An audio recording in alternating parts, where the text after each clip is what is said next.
May mga pagkakataon sa buhay na ang pinakaayaw mong kasama, siya pa palang magliligtas sa'yo. Ayoko sa aso na yon kasi simula nang dumating siya sa buhay ko, sunod-sunod na kamalasan ang nangyari.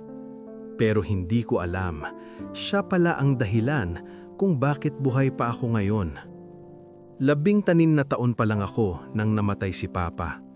Isang araw, umuwi siya na may dalang aso, payat, marumi, nanginginig.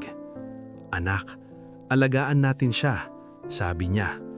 Pero bago pa man ako makatanggi, pagkalipas lang ng 2 linggo, naaksidente si Papa at hindi na siya nakauwi. Simula noon, tuwing nakikita ko ang aso na yon, parang nakikita ko ang araw na nawala si Papa, kaya tinawag ko siyang Malas. Simula nang mawala si Papa, ako na ang tumayong haligi ng bahay. Nagtrabaho ako habang nag-aaral, walang pahinga, walang reklamo.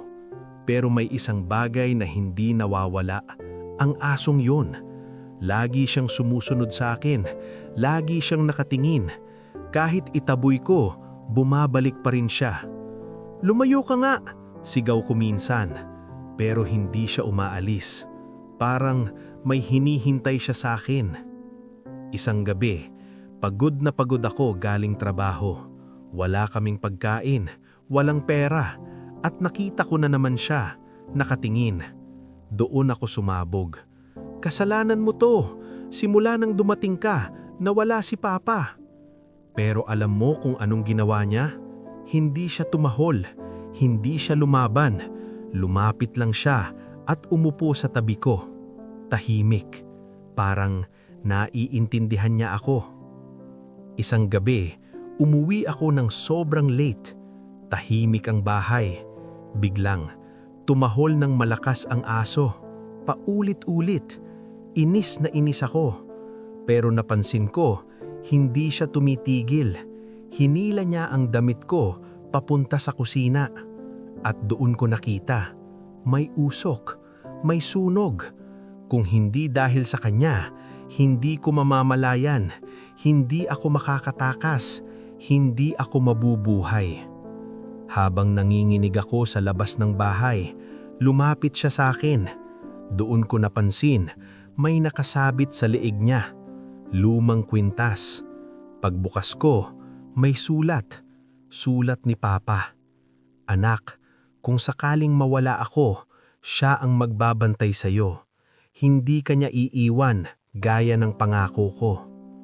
Doon ko napagtanto, habang galit ako sa kanya, siya pala ang tumutupad ng pangako ni Papa. Yumakap ako sa kanya, mahigpit. "Pasensya ka na, hindi ko alam." Habang tinataboy ko siya noon, siya pala ang tahimik na nagmamahal sa akin. Habang galit ako, siya pala ang nagliligtas sa buhay ko. Ngayon, hindi ko na siya tinatawag na malas. Tinatawag ko na siyang pamilya. Dahil sa mundong iniwan ni Papa, hindi niya ako pinabayaan. At sa tulong ng isang asong ayaw ko noon, natutunan kong magmahal muli.